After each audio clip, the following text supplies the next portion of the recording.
So I'd like to start off the Marvels review with first covering the fact that all I've seen so far has been extreme negativity with a rare positive influence on the way this movie went. And I have to question everybody that has claimed this movie was crap and hasn't seen anything.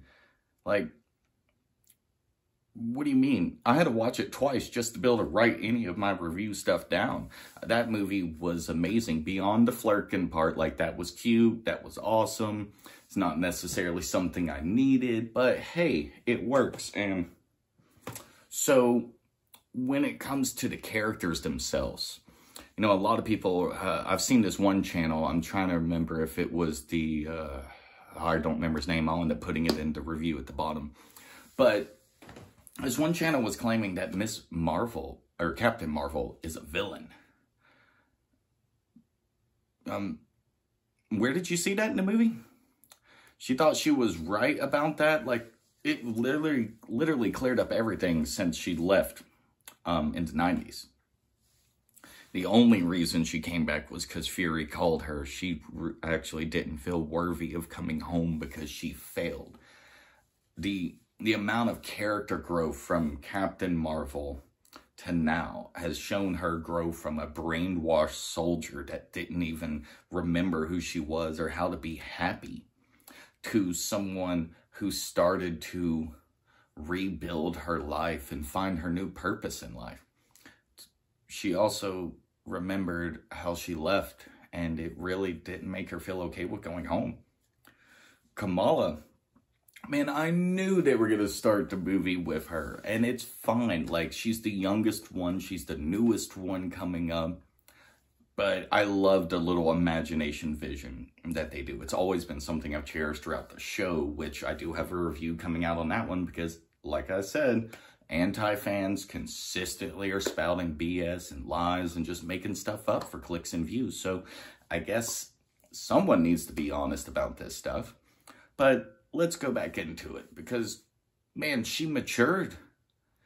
She has grown so much, even within that episode, which I wish they would have had a little less of it rushed growth, kind of like they did with Thor, you know, from spoiled child to true king in 3 days. That was terrible. But with Miss Marvel, they could have kept it going a little longer. They could have had her show some of that growth, like, really early on, but it worked out. Seeing her come and be like, hey, I'm sorry for coming on so heavy. I wasn't allowing you to be your own person. Like, that was really cool to see. I'm entirely convinced Spectrum is going to become, Photon is going to become Rambo's name. Simply because Spectrum, she turned it down. Photon is her mother's code name from S.W.O.R.D., so I kind of feel her just adopting that.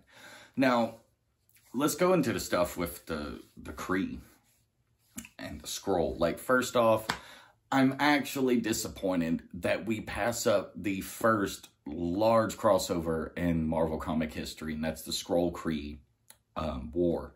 In the comics, we are the literal middle ground between the two home planets, so we become effectively the big destructive area of a battleground.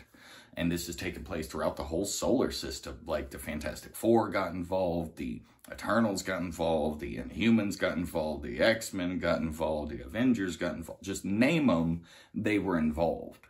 And it was the first crossover. If we could have done that as a kind of lead up to it, like, hey, have like a 2-3 episode little special focusing on clearing up what happened between Secret Invasion and the beginning of the Marvels. Would have been kind of cool to actually have this as the Skrull-Kree war, and this was how they were waging war by saving Hala. But we got what we got. Now, was it bad for these decisions? No. That movie was a rush.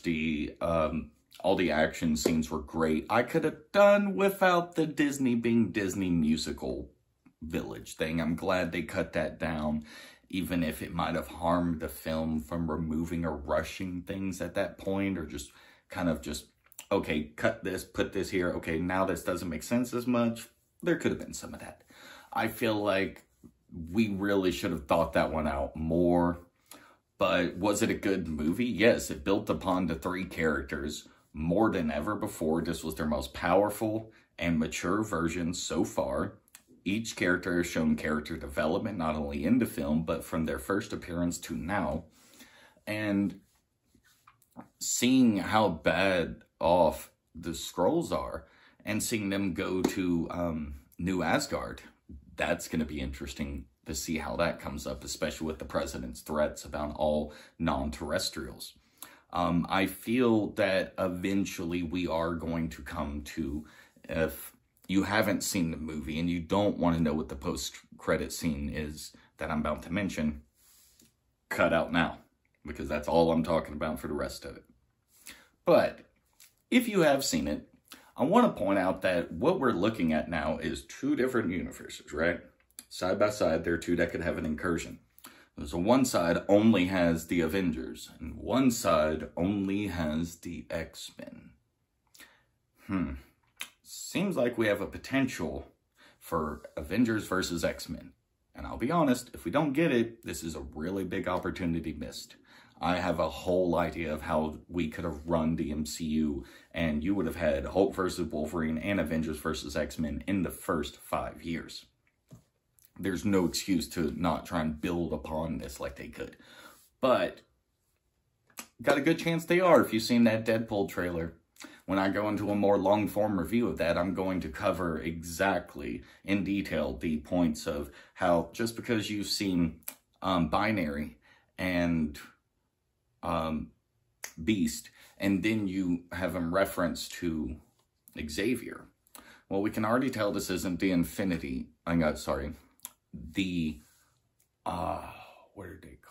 the Illuminati universe. We know that it's not that one because, well, one character's dead. Couldn't be. Also, Binary wasn't Binary, she was Captain Marvel in that universe, meaning that, you know, in most universes, it's probably not Carol Danvers who got it first, which would be more accurate to some of the old comic stories, but let's be real.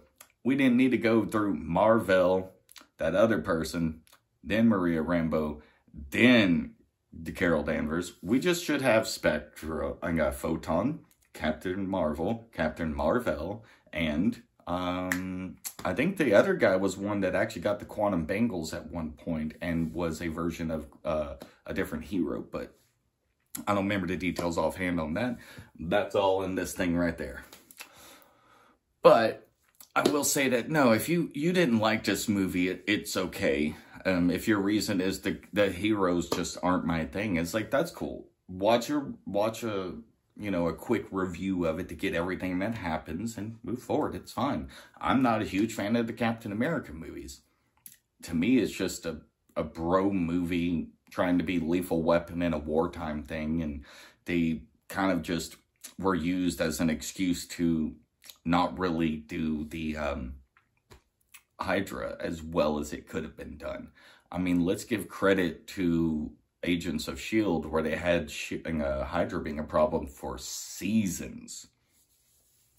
We deal with them in the Captain America movies, and then they're gone. Like, you could say, well, they were in Avengers Age of Ultron, and I'm like, for what? 10 minutes? That's not really being in the film. That's kind of the throwaway villain at the beginning to set things off with the plot. That doesn't actually make you the main villain. But let's be clear, this movie was probably a little higher than mid for me. It's definitely better than Iron Man 2 and 3 and everything after Thor 1 in that series. But I am excited to see kind of where they go with this. You've lost Rambeau in another universe, so is Carol now going to be the older sister that Kamala never had? Because she wasn't there for Maria? That's what I think. So I think we're going to see an interesting pair up of them two again, at least, even if it's in some other show, like Captain Marvel has a chance of showing up in the Young Avengers thing being set up. Which, if you have seen the movie, that's got to be amazing. We have Isaiah Bradley's young grandchild. We have Stature. We have the new Hawkeye. We have American Chavez. We have Miss Marvel. We have Scar, I think is his name, Hulk's kid. Big rumors about not only Wiccan, but Speed coming back. Iron Lad should definitely be a thing. And this would be a good place to put Ironheart. And then you got some other characters that we could bring up out of nowhere, have some new additions come in that weren't actually set up in the MCU, but are new joinings. Long story short, this movie was way better than most people get it credit for.